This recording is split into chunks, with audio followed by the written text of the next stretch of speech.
I'm Robert Donovan. Welcome to this episode of Tradecraft Solutions.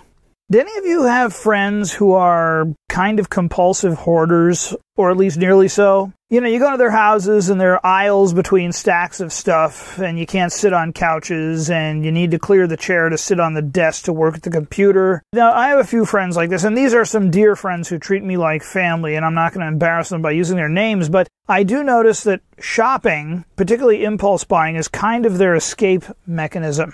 It's their coping mechanism for some things. Now, I used to pat myself on the back for not being that way, until I decided to get rid of my extraneous stuff, move into the RV, and apply stage saving the daily spending limit to my paycheck. I am a lot less high and mighty about that now. Emerging from bankruptcy with just over a zero net worth forced me to focus on things like money, investing, entrepreneurship, trading, and the effects of compounding. And as I look for ways to climb back up, it hit me that the cost of buying all this stuff that I was getting rid of, as I was getting rid of it, compounded over a few years in an index fund instead of compounding layers of dust, as it had been doing, probably added up to some depressingly serious cash. I discovered that while I don't hoard, because I tend to get rid of things once they pile up too high pretty regularly, I do have a tendency toward impulse buying. The most glaring example is a green screen and lighting kit that I found in my storage areas that I had. I bought this thing with the idea of using it for this channel. I never used it. It was just easier to use a sheet of green cloth pinned to the wall in the few episodes I've used a green screen in for this show. Now, since I really like to punish myself when I discover I've been that stupid, I decided to estimate just how much I had been depriving myself of. And we're going to go to this website here. I'll have a link to it below. It's a future value of present assets calculator. It's really good. So I decided, well, let's start with how much does it cost for every dollar you blow per month if I compound it annually at 7%. I'm going to use 30 years for this calculator because that's the time frame we lower income folks are probably looking at realistically. Increasing income will be covered later, but requires far less of an income increase if you get all this stuff right before you start trying to increase your income. Every dollar you spend on useless stuff costs you about $12.39 a year, as you can see here. Most people, we know this, blow way more than that. So let's use $25, which is probably also on the low side, given that the United States has an average 3% national savings rate, but it's a decent starting number. If you blow $25 per month, you can add the number of years that we talk about here to your age, but assuming we started, say, age 25, you're looking at $4,327 that costs you after 10 years with compounding. You're looking at $13,323 after 20 years and $30,499 after 30 years. This is called opportunity cost. The money you could have gotten by investing the money you spend on poorly thought out purchases.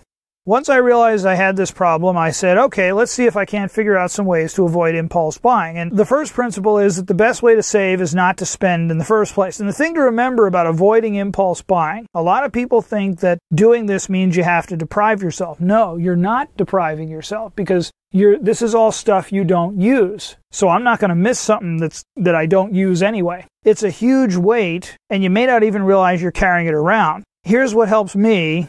First, the pay yourself first idea via staged saving. We talked about this a video or two ago. By paying yourself first, you don't have to budget, and it removes money from view so you're less likely to spend it. The second thing is shunning the buy more, save more fallacy. Let's say something costs $3.49 for one, but if you buy it in multiples of 5, it only costs $1.99 a piece. Well, $1.99 times 5 is $9.95. If you're not going to use this 5 of whatever these things are in 3 to 6 months, buying 1 or 2 of them, even at $3.49, is cheaper than buying 5. The third thing, pay your important bills for the entire year if possible without using debt, and use the daily spending limit to delay new purchases. What that does is kind of forces me to give the buying impulse a little time to pass. So if you build up a 12-month emergency fund and consolidate your bills, and I talked about this one earlier, I've arranged my bills so that they all fall over a 4-month period. I pay as many of them for the entire year during that time as I can. This is easier with no debt and is a big reason why you want to get debt-free, or as close to it as you can, like down to your mortgage and nothing more. It removes the ability to impulse buy during those 4 months by sucking money away to pay the bills. By paying the bills in advance, you won't have that extra money. Now, in the months when the bills are few, I have gotten into the habit of not buying anything I have no plans to use in the next 6 months. But if I think I will use it in the next 6 months, I decide whether I need to buy it right now. I know it's necessary. That's the first thing. Is it necessary? If it is,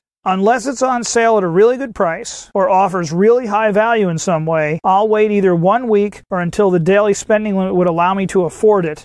Now, if I still want it at the end of the week, or by the time the daily spending limit would allow me to afford it, I'll probably use it. If I don't want it or really didn't need it, it was just kind of one of these flash-in-the-pan impulse buys, I'll probably forget about it before I even leave the store, and certainly long before the week is up. The other thing that I tend to have a problem with, and I have had to work on this one a little more than I thought, I have had to sort of school myself not to buy preemptively to meet unlikely current or future needs. This was the mistake I made in buying that green screen I mentioned. What I mean by buying preemptively, don't go into some place and say, oh, well, I could use one of those. As soon as you catch yourself doing that, ask yourself, really, what for? What are you going to use that for in the next 6 months? Exactly. Specific case when you need it. That's another good habit to get into that I have found helps me a lot. A lot of times it seems like it'd be nice to have, and then you realize, okay, yeah, I'm never going to use it.